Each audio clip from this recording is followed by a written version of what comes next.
Journey आपकी हम सुनना चाहेंगे। ये दाऊद के बारे में तब 93 के ब्लास्ट में उसका इन्वॉल्वमेंट तो क्लियर हो गया था। In total, 12 bombs were detonated around the city. They were mainly placed in cars. तो उसके बाद हमारे गोपीनाथ मुंडे साहब होम मिनिस्टर जब बन गए तो उन्होंने बहुत स्ट्रांग एक्शन लेने के लिए ऑर्डर दे दिया, पुलिस को फ्री हैंड दे दिया था, जिसकी वजह से एनकाउंटर्स होना चालू हो गए थे। टारगेट कौन है नहीं बताया गया था, लेकिन एक अब्रॉड ऑपरेशन करने का है और उसके लिए कौन कौन ऑफिसर आ सकते हैं जरा चेक करो करके उन्होंने बोला था। तो मारिया साहब ने एक 13 ऑफिसर्स का नाम दिया था, उसमें मेरा नाम भी था। तो उन्होंने पहला सवाल पूछा कि देखो हम लोग जो ऑपरेशन करने वाले हैं इट इज़ अपने यहाँ पे नहीं करेंगे, it will be on other countries land. अब ये हमारा गेस है, हमको किसी ने ओपनली नहीं बोला उस वक्त, बट गेस ये कि Dawood was an all target. एक दिन इन्फॉर्मेशन आ गई कि रवि पुजारी आया है करके, वो घर भी देखा हमने जिस घर में रुका था, कंफर्म हो गया वो था करके, लेकिन ऐसा हो गया था हम लोग आने से एक दिन पहले निकल गया था। आपने प्रदीप शर्मा जी की बात करी, विजय सलस्कर साहब, तो आप लोग इनकाउंटर्स के लिए बहुत मशहूर थे। तो प्रदीप शर्मा और मैंने दोनों के साथ में काम किया। सालस्कर साहब और प्रदीप शर्मा आप एक इंस्टीट्यूशन बोल सकते हैं पुलिस डिपार्टमेंट के। फिरदौस ये यूपी का गैंगस्टर था।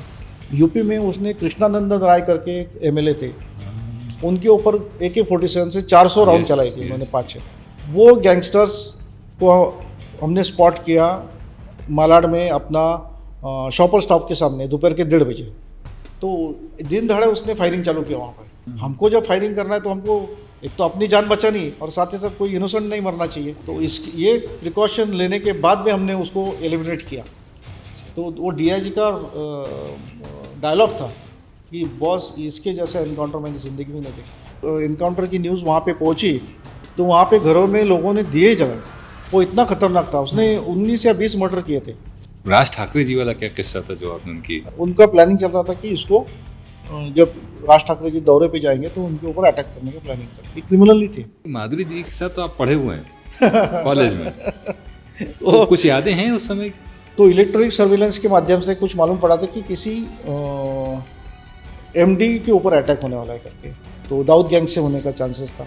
तो मालूम पड़ा कि माधुरी दीक्षित थी मस्ती, MD और माधुरी दीक्षित हो गया था। बॉलीवुड की बात कर रहे थे, अभी हाल फिलहाल में सैफ अली खान के इंसिडेंट हुआ, सलमान खान साहब पर गोली चली है, तो इससे पुलिस पर भी प्रेशर बढ़ता है। इनके ऊपर कुछ हो गया तो रिएक्शन तो आता है ना, तो बहुत संभाल के करना पड़ता है। अब तो अंडरवर्ल्ड बॉलीवुड कोई वो नहीं उतना, पर क्या एक ऐसा समय था जब बड़े मधुर रिश्ते हुआ करते थे? हाँ बहुत सारे थे। हमने एक बाबा गैब्रियल करके गैंगस्टर को पकड़ा था, दुबई में काफ़ी दिन था वो। उसके इंट्रोगेशन में उसने बॉलीवुड की काफ़ी सीक्रेट्स हमको बोले थे, कौन सी हीरोइन किसके पास रहती थी, क्या रहती थी, कैसा चलता, सब उसने बोला था उस वक्त। इसीलिए ये बॉलीवुड और अंडरवर्ल्ड इसका नक्शे तोड़ने के लिए हमने एक बहुत अच्छा पॉलिसी इस्तेमाल किया था गुलशन कुमार केस में। आपको याद है गुलशन कुमार केस से पहला ये लोग फ्रीली बॉलीवुड दुबई जाना, इससे मिलना उससे मिलना करते थे। तो उसमें मुझे शाहरुख खान के लिए बोला था, तो मैं शाहरुख खान को लेके गया था इंट्रोगेशन के लिए। तो उसकी वजह से ये लोग डरने लगे। फिर उन्होंने फिर बॉलीवुड ने गैंग एक्टिविटी से थोड़ा ये कर दिया। हिंदुस्तान में दो चीज़ें बिकती हैं, क्रिकेट और एक बॉलीवुड। बॉलीवुड में तो डायरेक्ट इन्वॉल्वमेंट था, क्रिकेट में आया है बुकीज़ के ज़रिए। जब मोहम्मद अजहरुद्दीन और मनोज प्रभाकर वाला इंसिडेंट हुआ, उसमें आप किसी तरह इन्वेस्टिगेशन में इन्वॉल्व थे? अगर उस वक्त उसमें स्ट्रांगली एक्शन लिया जाता तो आगे ये लोग नहीं आते थे, लेकिन उसमें इतना बड़ा प्लेयर इन्वॉल्व था कि BCCI को डेयरिंग नहीं हुआ एक्शन लेने का, तो हमारा रिपोर्ट को उन्होंने डाल दिया। सुशांत सिंह राजपूत का जो किस्सा हुआ था, नहीं इसमें बेसिकली पॉलिटिसाइज हो गया सर, वो पूरा केस ही पॉलिटिक्स, हर एक ने पॉलिटिकल फ़ायदा लेने का कोशिश किया। शत्रुघ्न सिन्हा जी साहब के साथ भी रहे हैं, उनकी पर्सनल सिक्योरिटी में भी आप इन्वॉल्व रहे हैं। तो मैं शत्रुघ्न सिन्हा जी के साथ था, बाला साहब ठाकरे जी के साथ में था, और शत्रुघ्न सिन्हा का टोटल मेंटालिटी ही was pro Hindutva, no question about it.